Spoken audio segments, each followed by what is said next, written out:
कि भगवान शिव गए कैलाश में, मां पार्वती स्नान कर रही थी और भगवान शिव ने गणेश जी की गर्दन काट दी। तो क्या फर्ज कर दिया कि आप बकरे को पालेंगे, अपने बच्चे की तरह पालेंगे और जब वो बड़ा हो जाएगा तब उसकी कुर्बानी देंगे। किसी दूसरे पशु की बलि देकर के आप अपने आप को प्रोटेक्ट कर रहे हैं। ये तंत्र विद्या के अंदर इसका प्रयोग किया जाता है कि वो अल्लाह की राह में अपने बेटे के ऊपर छुरी चला रहे हैं, कुर्बान कर रहे हैं। जो बलि प्रथा है उसके बाद में जिसकी भी बलि दी गई उसका उसी तरह से अंतिम संस्कार होना चाहिए जिसके प्राणों की रक्षा के लिए आप ये कार्य कर रहे हैं। लेकिन आज हमें एक ब्रॉड माइंड से इस बात को समझना पड़ेगा कि आखिर बलि होती क्या है, ये कैसे शामिल हुई, इसके पीछे का निहित लोगों का स्वार्थ क्या है।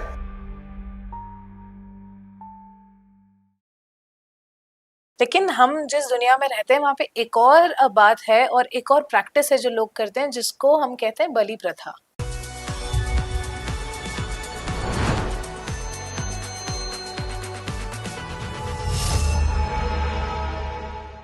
जी, अब ये अलग अलग रिलीजन में अलग अलग तरीके से फॉलो किया जाता है, बट मैं ये जानना चाहती हूँ सर कि इसके पीछे का कॉन्सेप्ट क्या है। जैसे बलि हो जाए या कुर्बानी हम बोलते हैं, इसका क्या कॉन्सेप्ट है? देखिए आपका प्रश्न ऐसा है जिसका उत्तर बहुत डिटेल में दिया जाना चाहिए। इस्लाम की यदि हम बात करें तो वहां पर कुर्बानी की प्रथा है और उसके पीछे कॉन्सेप्ट दिया गया कि उनके जो नबी थे उनसे अल्लाह ने कुर्बानी मांगी, उनसे कहा अपनी सबसे प्रिय चीज मुझे कुर्बान करो। तो उनके बेटे थे, तो उन्होंने कहा मेरे तो सबसे प्रिय मेरे बेटे ही हैं। तो उनकी कुर्बानी को जब वो तैयार हुए तो वहां जब कुर्बानी देने लगे तो बेटों की जगह मेंढा आ गया और उसकी कुर्बानी दी गई। तो यहाँ इस बात को वो लोग फॉलो करते हैं कि कुर्बानी अल्लाह को पसंद है और कुर्बानी देने से अल्लाह ताला खुश होता है। लेकिन यही बलि प्रथा क्या हमारे हिंदू धर्म में नहीं है?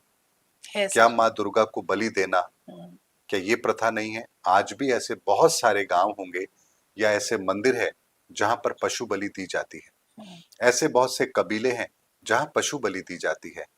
यहाँ तक कि हमारे हिंदू शास्त्रों के अंदर अगर मैं बात करूं तो यहाँ पर भी इन चीजों को इन्वॉल्व कर दिया गया। लेकिन आज हमें एक ब्रॉड माइंड से इस बात को समझना पड़ेगा कि आखिर बलि होती क्या है, ये कैसे शामिल हुई, इसके पीछे का निहित लोगों का स्वार्थ क्या है और इसका वास्तविक स्वरूप क्या है। देखिए इस संसार की जो उत्पत्ति हुई है वो भगवान शिव से हुई है। शिव तत्व से ही इस धरती का निर्माण हुआ है। इस धरती की प्रत्येक चीज का निर्माण शिव तत्व से हुआ है, उसके बिना ये संभव ही नहीं है। ऐसे में एक बात को समझिए, इस धरती की अगर प्रत्येक चीज, इस ब्रह्मांड की प्रत्येक चीज यदि शिव को समर्पित है तो फिर किसी भी अवस्था में हो वो तो शिव को ही समर्पित होगी। ऐसे में यदि हम मनुष्य अगर अच्छे कर्म कर रहे हैं तो हमारा अगला जन्म भी मनुष्य ही होगा। लेकिन हम मनुष्यों को सुपुर्दे खाक किया जाता है, यानी कि इस्लाम के अंदर, और हम हिंदुओं की बात करें तो हमें जलाया जाता है, अग्नि दाह किया जाता है। ऐसे में हम राख में तो तब्दील होते हैं। तो भगवान शिव ने मनुष्य योनि के अंदर भी अगर हम हैं तो हमारी राख को भी अपने तन पर लिया है, यानी हम मनुष्य योनि में भी शिव को समर्पित हैं। अब यदि हम कर्म अच्छे कर रहे हैं तो हम गणों के अंदर शामिल हो जाते हैं, तो गण भी शिव को समर्पित है। यदि हम और अच्छे कर्म कर रहे हैं, हम देवता श्रेणी में चले जाएंगे तो देवता भी तो शिव को समर्पित हैं। अगर हम निम्न गति के अंदर जा रहे हैं, भूत प्रेत बनेंगे तो वो भी तो शिव को समर्पित है। यानी इस प्रकृति का ऐसा कौन सा तत्व है, ऐसी कौन सी चीज जो शिव को समर्पित नहीं है। ऐसे में एक बात को समझिए, तंत्र विज्ञान, मंत्र विज्ञान, ये सारे विज्ञान भगवान शिव के दिए हुए हैं। ऐसे में किसी ना किसी ने तो इस रहस्य को जाना होगा, शिव तत्व के रहस्य को, और इस रहस्य को जानने के बाद में उसने अपनी छोटी मानसिकता के कारण से अपने निहित स्वार्थ को सिद्ध करने के लिए इस तंत्र विधा का प्रयोग गलत चीजों के लिए किया होगा। अब इस बात को समझिए, अगर आपके प्राणों पर कोई संकट है और आप अपने प्राणों के संकट को टालना चाहते हैं तो तंत्र के द्वारा भी ये बलि प्रथा वहां पर भी एप्लीकेबल होती है। यानी आपकी ऊर्जा को बचाने के लिए किसी दूसरे पशु की बलि देकर के आप अपने आप को प्रोटेक्ट कर रहे हैं, ये तंत्र विद्या के अंदर इसका प्रयोग किया जाता है। ये बहुत गलत है। यानी आप किसी चीज को प्रोटेक्ट करने के लिए, स्वयं को बचाने के लिए आप इस चीज का प्रयोग कर रहे हैं, ये बात ठीक नहीं है। अब इस बात को समझते हैं। हमारे हिंदू धर्म के अंदर बलि प्रथा का एक प्रचलन है और अमूमन कहा जाता है कि ये मां दुर्गा के सामने दी जाती है।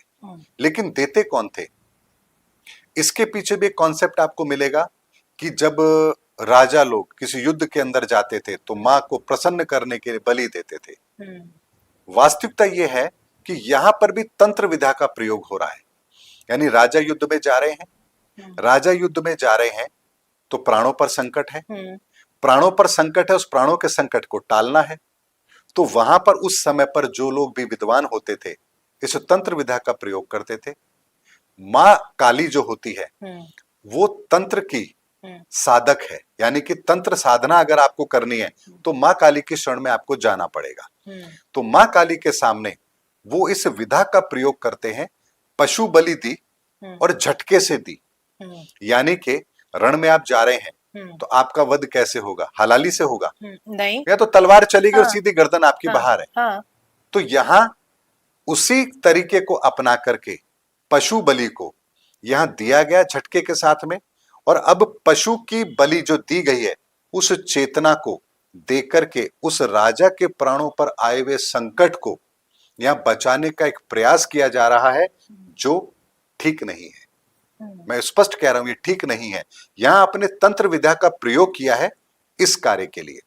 लेकिन बात आती है कि राष्ट्र हित में किया गया है तो इसे कुछ लोगों ने जस्टिफाई भी किया।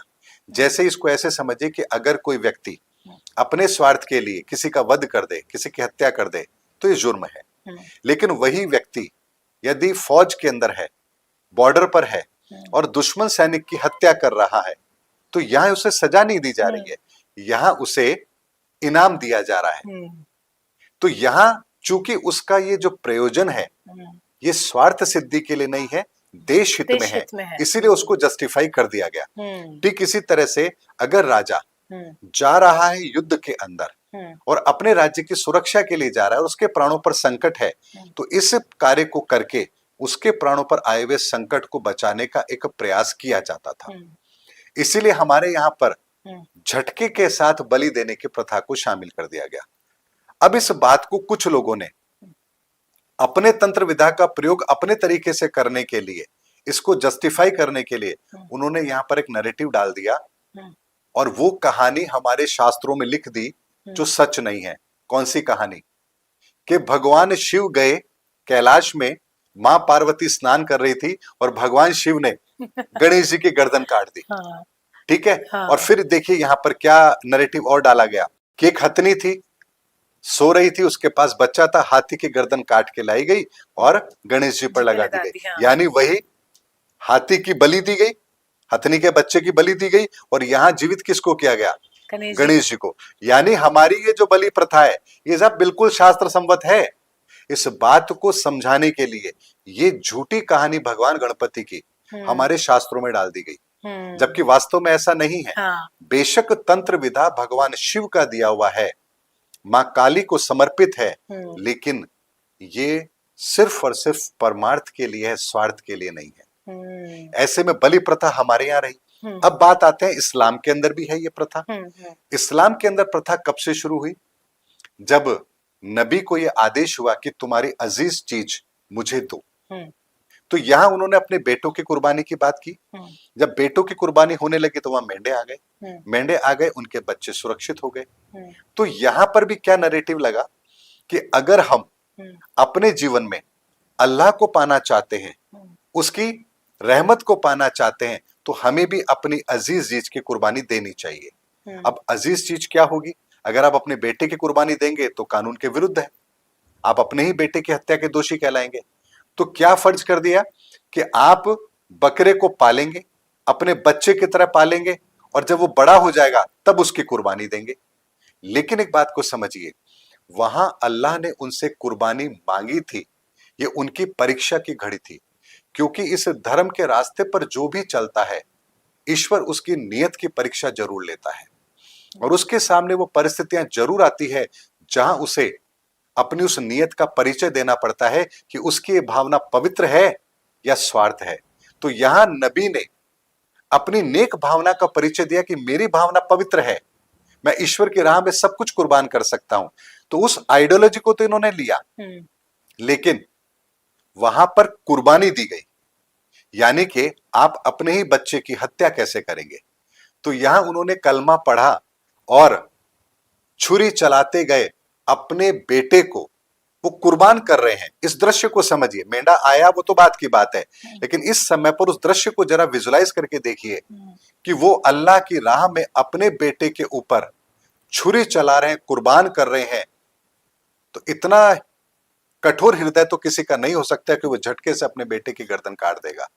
तो यहां वो ईश्वर को याद भी कर रहे हैं, उस अल्लाह को याद भी कर रहे हैं और छुरी भी चला रहे हैं। तो वही कॉन्सेप्ट इन्होंने एक्सेप्ट किया, उनके फॉलोवर्स ने, इस्लाम को मानने वालों ने, और कहा हम झटके से नहीं, हम हलाली करेंगे।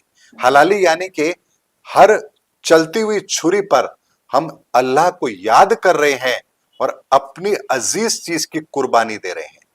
लेकिन आप सोचिए, वहां पर अल्लाह ने उनकी परीक्षा ली थी, यहां भी वो अपने आप को उस परीक्षा में शामिल कर रहे हैं, लेकिन आप बाजार जाकर खरीद के ला रहे हैं और हलाली कर रहे हैं। लेकिन इससे भी ज्यादा दुर्भाग्य क्या है, इस बात को समझिएगा।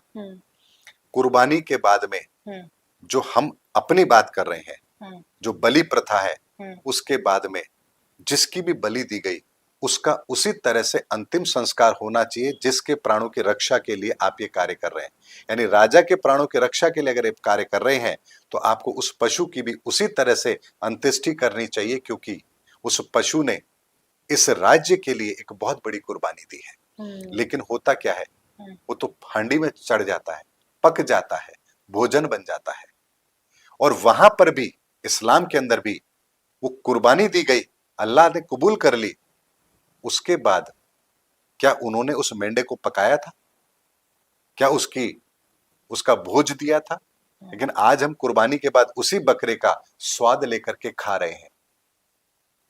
ये इतना अपभ्रंश हमारे जीवन में शामिल हो गया है कि किस लिए वो चीज हुई थी, कैसे हमारे जीवन में शामिल हुई, उसके पीछे की भावना क्या थी, उसका उद्देश्य क्या था, और आज हम केवल और केवल स्वाद के लिए कार्य कर रहे हैं। आप मुझे बताइए, मुर्गे क्यों कट रहे हैं, गाय क्यों कट रही हैं, बछड़े क्यों कट रहे हैं, बकरे क्यों कट रहे हैं, या कौन सी कुर्बानी हो रही है, मीट हाउस क्यों बने हुए हैं भाई?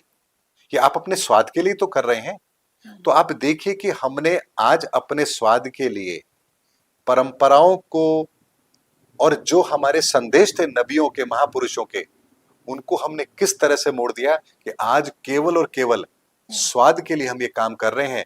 ना इसके पीछे कुर्बानी की भावना है, ना हम अपनी भावनाओं की परीक्षा अल्लाह ताला को दे रहे हैं, ना ही हम अपने राज्य पर आए हुए संकट को टालने के लिए काम कर रहे हैं। हम केवल और केवल अपने स्वाद के लिए काम कर रहे हैं, जो किसी भी मायने में ठीक नहीं है। इसीलिए बलि झटके से दी गई, उसके पीछे का कॉन्सेप्ट, हलाली के पीछे का कॉन्सेप्ट मैंने आपको बताया। दोनों के पीछे एक बहुत बड़ी बात है, और उन दोनों चीजों को आज हम लोग सिर्फ और सिर्फ अपने निहित स्वार्थ के लिए प्रयोग कर रहे हैं, जो बिल्कुल भी ठीक नहीं है।